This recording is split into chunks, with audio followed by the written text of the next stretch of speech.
welcome back to the deep dive. You gave us a great mission today. We You did. handed us a whole stack of sources articles, nutritional breakdowns, recipe analyses, and they're all focused on one thing.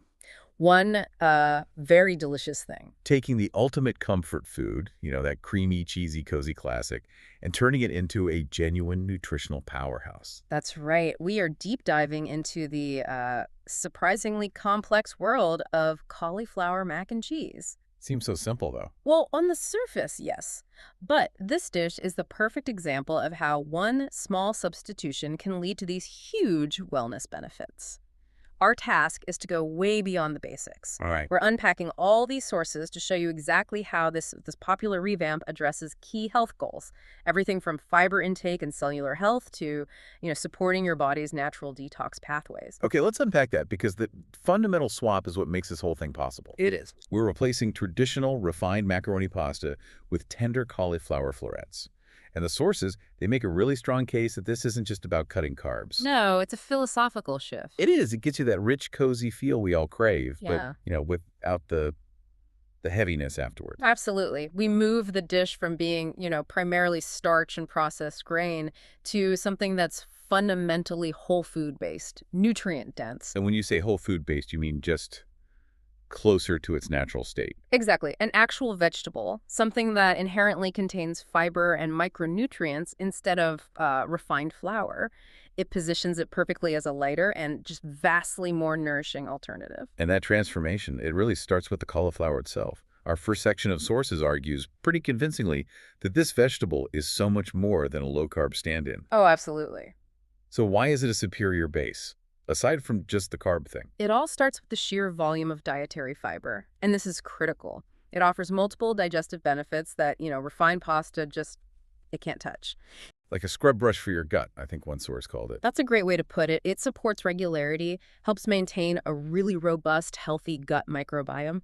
But more importantly for you, the listener, this high fiber content, it promotes incredible satiety. Meaning you feel full. You feel full, you feel deeply satisfied, and that is what helps curb those powerful cravings that can derail clean eating goals. So the fiber keeps the engine running, but the vitamins and the antioxidants, Yeah.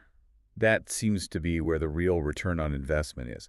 What specific compounds are we talking about here? So you're looking at an impressive spectrum of vitamins, a solid dose of vitamin C, which is absolutely essential for immune strength and collagen for healthy skin. Okay. Then there's vitamin K, super important for proper blood clotting, but it also plays a big role in bone health. And we can't forget the B vitamins, especially choline, they're just vital for energy and nervous system function. That sounds fantastic, but let me bring up a challenge from the sources here. Yeah. Preparation. Most recipes say to boil or steam the cauliflower. Doesn't that cooking process destroy a lot of those water-soluble vitamins, like the vitamin C you just mentioned? Doesn't that make the health claims kind of moot? That is a very, very sharp point. And yes, you're right. Some water-soluble vitamins like vitamin C will degrade or, leach out during boiling. So what's the real story? What's fascinating is that the true powerhouse benefits of cauliflower, they come from different, less fragile compounds. We're talking about the specialized antioxidants. Okay, tell us more. This is the detail we need. We're talking about glucosinolates and carotenoids. When you look at cauliflower as a cruciferous vegetable, what you're really hunting for are those glucosinolates. And why are they so special? Well, when you chop or chew or even lightly process the cauliflower, an enzyme called myrosinase reacts with those glucosinolates to produce something called isothiocyanates. Isothiocyanates. And the most famous one of those is sulforaphane.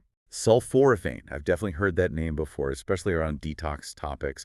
So the act of just preparing and eating it is what unlocks the biggest benefit. Precisely. Sulforaphane is exceptionally well studied. It has this incredible ability to reduce inflammation and protect our cells from damage.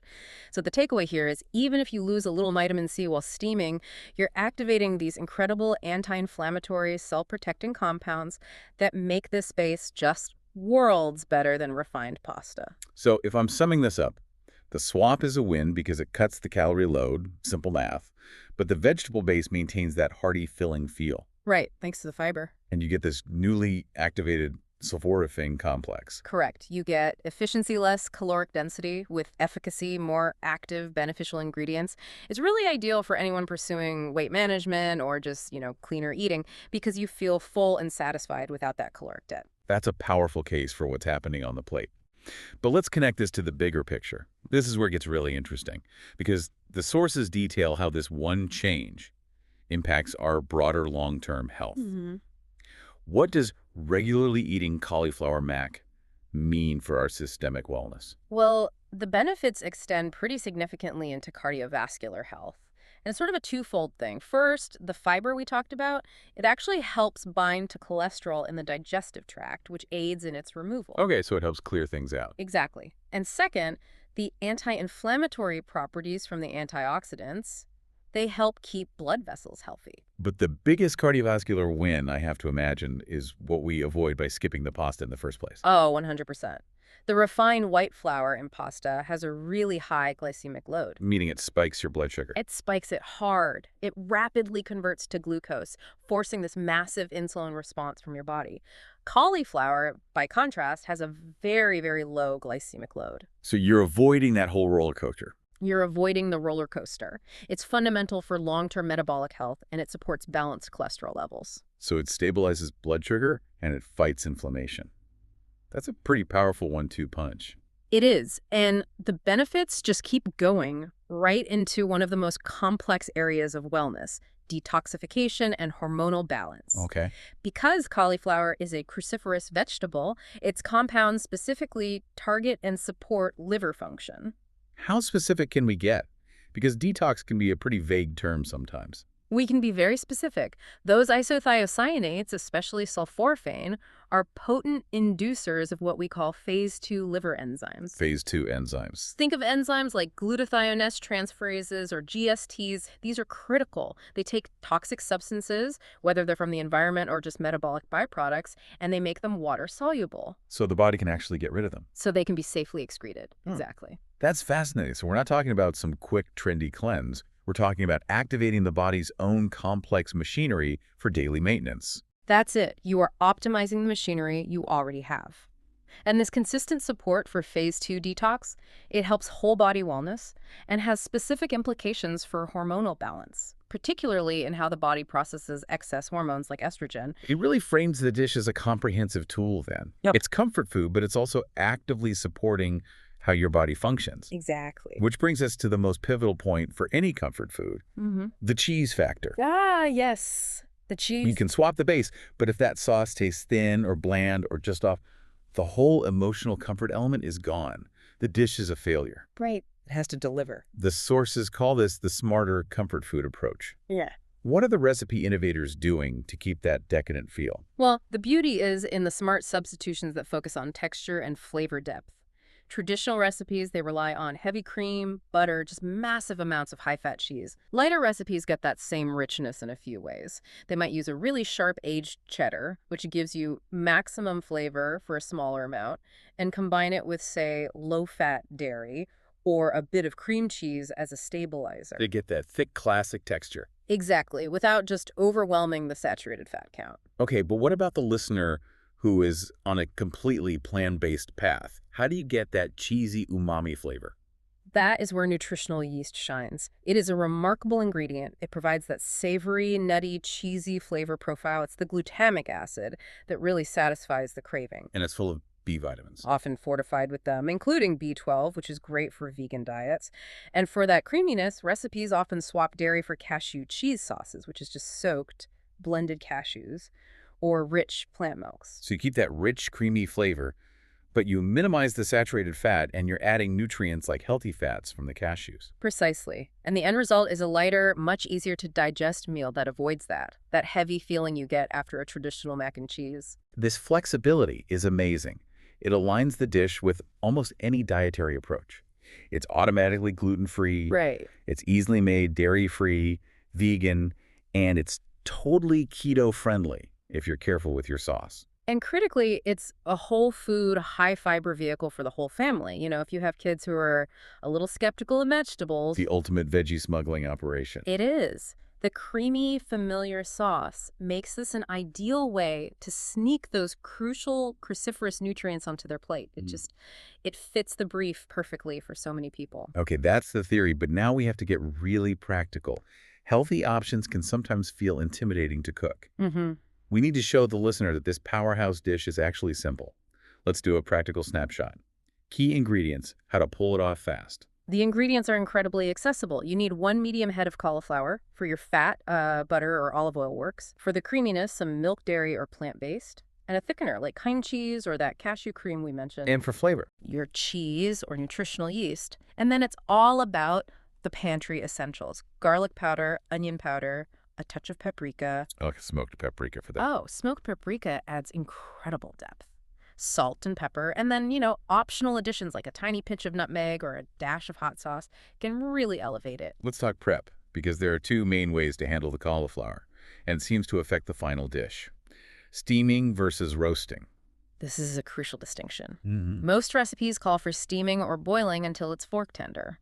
This is fast, but, and this is a big but, you have to drain the cauliflower aggressively. Why? If the florets are watery, they will dilute your beautiful cheese sauce. The sauce will break, it'll get thin, and it'll just slide right off the vegetable. Total disaster. But what's the argument for roasting then? Roasting is better if you have the time. You toss the florets in a little olive oil, high heat, maybe 425 Fahrenheit, until they're tender and a little caramelized. It intensifies the cauliflower's flavor, gets rid of that slightly sulfuric taste some people don't like, and it completely prevents the watery issue. It's a texture game changer. Okay, let's walk through the quick steps for the home cook Yeah. using the steaming method for speed. All right. Step 1. Steam your cauliflower until just tender, not mushy, and drain it really, really well. While it's cooling a bit, start your sauce in a separate pan. Okay. Melt your fat base, butter or oil. You can whisk in a tiny bit of flour or cornstarch to make a roux if you want, but cream cheese often makes that unnecessary. Then stir in your milk and all your seasonings. Garlic, onion, paprika. Step 2, the melting point. Once the liquid is warm, you have to reduce the heat to low. Then you gradually add your shredded cheese or nutritional yeast, whisking constantly. Low heat is key, so the cheese melts and emulsifies smoothly without breaking or getting oily. And that's where you taste and adjust. Exactly, you taste it. If you're using the plant-based version, you often need a bit more salt, maybe a little splash of lemon juice to mimic the tang of aged cheese. And finally, assembly. You just combine and coat. Gently fold that smooth, creamy sauce over your well-drained florets. You could serve it right then and there. Stovetop style. Stovetop comfort. But for that classic finish, put it in a baking dish. Maybe top it with some breadcrumbs and cheese and bake it at 400 for, say, 10 minutes. Until you get that golden, bubbly crust. That's the one. The perfect finish. Fast, simple, and packed with phase 2 enzyme activators and fiber. It really is a remarkable culinary transformation. It absolutely is. I mean, cauliflower mac and cheese is proof that you never have to sacrifice flavor or that emotional satisfaction of comfort food just to meet your wellness goals.